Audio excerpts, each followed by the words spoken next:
Howdy Forge Goblins, welcome back to the workshop. So, it's been a few weeks since I've posted anything up because I actually ran out of gas for my forge the day before Valentine's Day while I was working on a project piece as a gift for the wife. So that was frustrating, but as a result I haven't actually been able to run the forge at all. Plus I've also had my day job I've needed to attend. So this is the first time I've been able to post anything in a couple of weeks. But so first things first, a couple of interesting developments I've been working on. So I've already showed you guys my forge in the past, made using the Gamaco forge build kit. It's actually, so if you look there, if we kind of tilt it up a little bit, you can actually see that some of the refractory on the inside is starting to come away here. So needs to be, I need to reapply the refractory cement on it, which I might do at the end of my days off this week. But the main one I wanted to bring up today as part of today's vlog is the inclusion of a new attachment on my gas bottle. So Alex Norton down at Valhalla Ironworks in Tasmania has regularly said to me that I can help monitor my gas levels with a little tool of black magic, as he likes to call it, the Magnetic LPG Gauges that attach to the side of the gas bottle. I went to the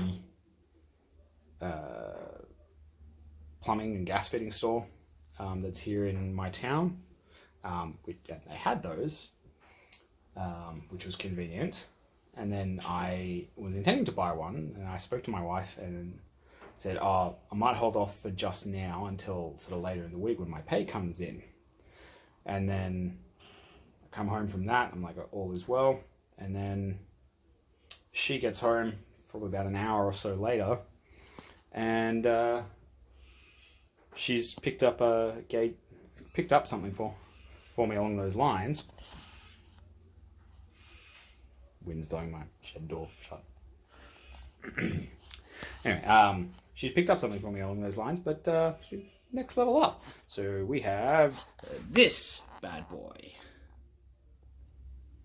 where providing the gas levels as well as having a gas safety valve. So what we are going to do now is actually I'm going to turn this on for the first time,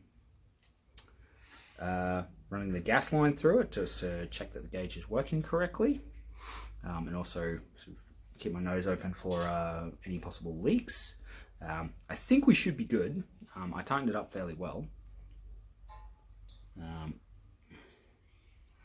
and we'll see how we go.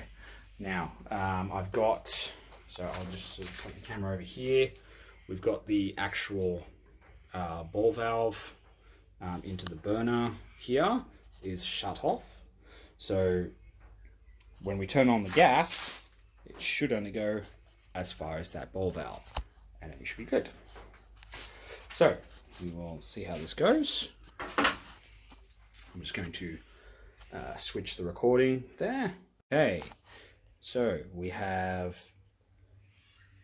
the valve, we have the Gamaco pressure regulator, which I've got set. I've actually got set fairly low. I believe it's somewhere around the 6-7 psi range to run my forge, which I'm actually quite happy with, because I found that having the pressure that at that level still allows me to get a decent amount of tank life out of a single tank.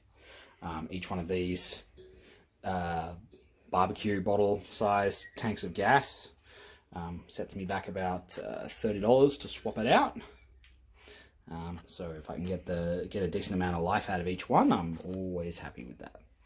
Okay, so we've got, let's just check these connections.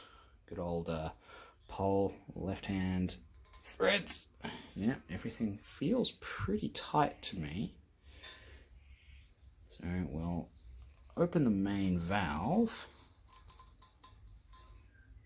Make sure I'm actually turning it the right way. There we go. There we go.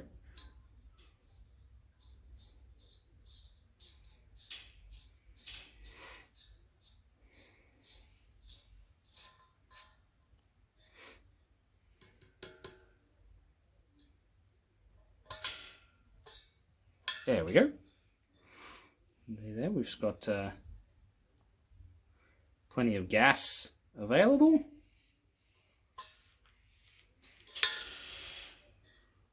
Hey, so handy little doodad this thing. So I'll put a shout out there to Alex down at Valhalla. Great idea on getting that one, man. Mate, definitely appreciate that thought. And what I'll do is I'll actually put links in the description of this video, so that if anybody in the Australia region at least is interested, they can buy one of these valves from Bunnings. That's one of the local Australian hardware stores. And I'll also put a link to the Magnetic LPG ones. I'll see if I can possibly set up an Amazon or an eBay link to where those can be bought for international buyers. Now, I'm not sure if Bunnings sells and ships internationally, but they definitely sell and ship domestically within Australia. But I'll also have a look on eBay and see if there's an equivalent item that could also be sold internationally. So if there is anybody overseas who happens to watch these weird little vlogs of a weird little Australian learning blacksmithing, then you guys can track on that. So that was about all I wanted to cover on this vlog session. I'm not actually going to be doing any smithing today because I have a few things inside that I need to get done. I've got washing piling up, which is what tends to happen when you have forge goblins running around your house, i.e. small people. They contribute to the washing no end. But yeah, I've got bits and pieces of housework that are building up, and I've also got some university related stuff I've got to get squared away before semester kicks off. But I am planning to do up another video later this week for what I'm calling my first Orksperiment. I had an idea listening to Sam and Alex on the ForgeCast, and if you don't listen to the ForgeCast, I would highly recommend you go and listen to the ForgeCast. About a quick and easy method of making tongs. So I'm going to have a bit of a play with that idea this week and see how that comes out. So look forward to seeing you guys then.